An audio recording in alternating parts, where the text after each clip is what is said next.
Halo teman-teman, perkenalkan nama saya Maya Telia Sinaga dari kelas E Reguler 2022. Nah, di sini saya akan membuat video presentasi saya tentang materi sejarah konstitusi yang dimana tentang dua materi yang akan saya presentasikan. Yang pertama itu kritik dan kontroversi apa yang muncul terkait dalam Kongres Presiden di tahun 1959. Nah, sebelum kita lanjut ke pembahasannya, di sini saya akan menunjukkan dulu buku yang dimana saya dapat informasi tentang kritik dan kontroversinya dari buku tersebut. Dari buku tersebut, kontroversi Dekret Presiden di tahun 1959 itu pada bulan Juli tahun 1959 Dewan Nasional dibubarkan dan dibentuklah Dewan Pertimbangan Agung yang dimana disebut di dalam Undang-Undang Dasar tahun 1959 seperti halnya suatu lembaga baru yang disebut Dewan Perancang Nasional yang diketuai oleh Yamin Masyuni dan PSI tidak terwakili oleh dalam lembaga-lembaga tersebutnya seperti lembaga PNI, PKI, NU dan partai-partai yang lainnya. Juga dapat terwakili di dalam kedua lembaga itu. Tetapi kemudian juga Soekarno di tahun 1959 Soekarno memerintahkan bahwasanya para pejabat tinggi dan negara dan pemimpinnya dan perusahaan-perusahaan tidak boleh menjadi anggota-anggota partai politik. Nah, kenapa begitu? Kenapa demikian? Pada bulan informasi yang dapat saya baca itu pada bulan September tahun 1959 para kepala daerah dibebaskan dari tanggung jawab mereka terhadap dewan-dewan yang telah terpilih yang digantikan oleh dewan-dewan yang ditunjukkan pada tahun 1960-an. Nah, partai-partai masih tetap ada tetapi hanya PKI lah yang menunjukkan vitalisasinya yang sangat bagus dan sangat besar, dan pengaruhnya itu dapat berpengaruh di dalam sebuah politik baru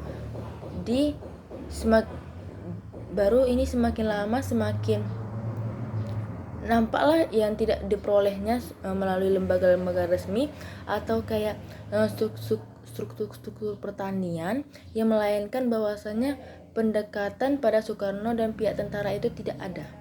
Nah, dalam pidatonya juga itu pada memperingati kita kemerdekaan pada tanggal 17 Agustus 1959. Nah, Soekarno menguraikan ideologinya demokrasi terpimpin yang beberapa bulan kemudian dimakamkanlah di Manipol atau Manifesto Politik. Nah, dia menyuruhkan dan dibangkitkan kembali semakin semangat revolusi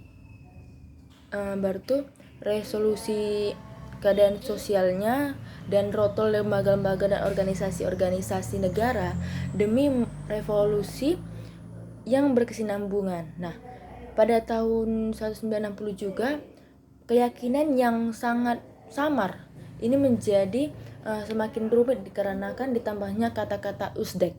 Kenapa sih dikata-katakan Uzbek? Nah, saya juga terdapat di Undang-Undang 1945 bahwasanya sosialisme ala Indonesia, demokrasi terpimpin, ekonomi terpimpin, dan kepribadian Indonesia. Nah, Manipol atau Uzbek ini merupakan definisi bahwasanya dari ideologi resmi apa yang justru dimaksudkan tergantung pada siapa yang mendukungnya.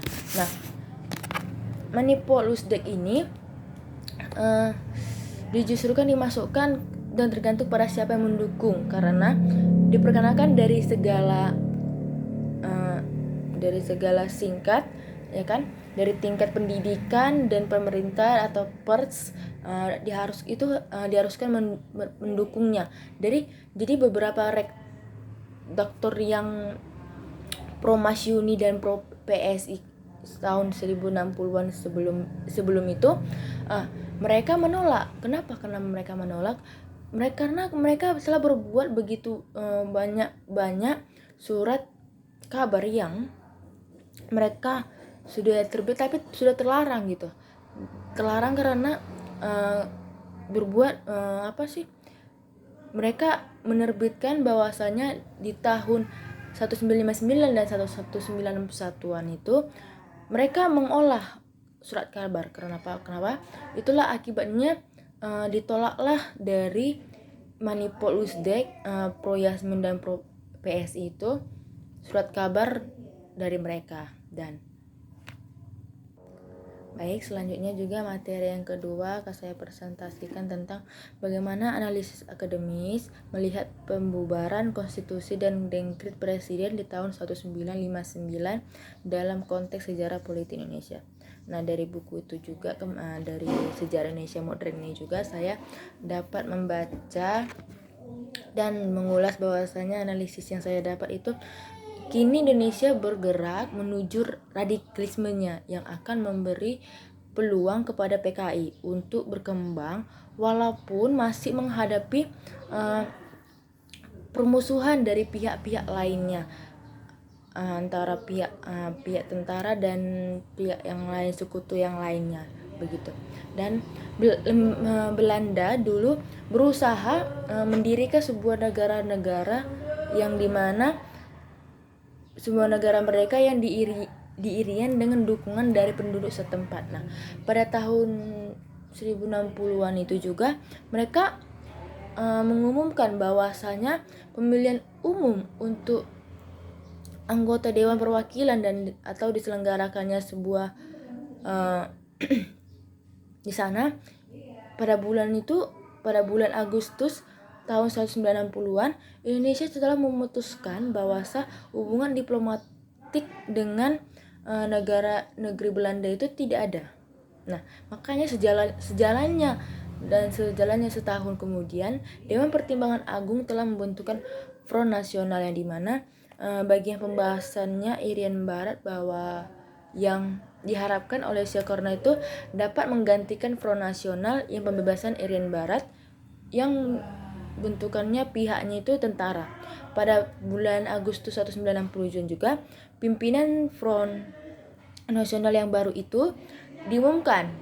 Nah, diangkatlah seorang Aidit dan Nyoto menjadi anggota, seperti halnya beberapa pemimpin organisasi-organisasi yang berfiliasikan dengan PKI. Nah, kini dimulailah dengan penyusunan militer kecil yang diirian dan kemampuan PKI yang sangat besar dan memobilisasikan demokrasi. Nah, itulah akibatnya turun bagian dalam rangka merebut kekuasaan atas Irian. Baik, sekian dari presentasi dan pemaparan dari saya. Jika ada salah kata atau kekurangan dari presentasi saya mohon maaf Ibu, dan sekiranya terima kasih.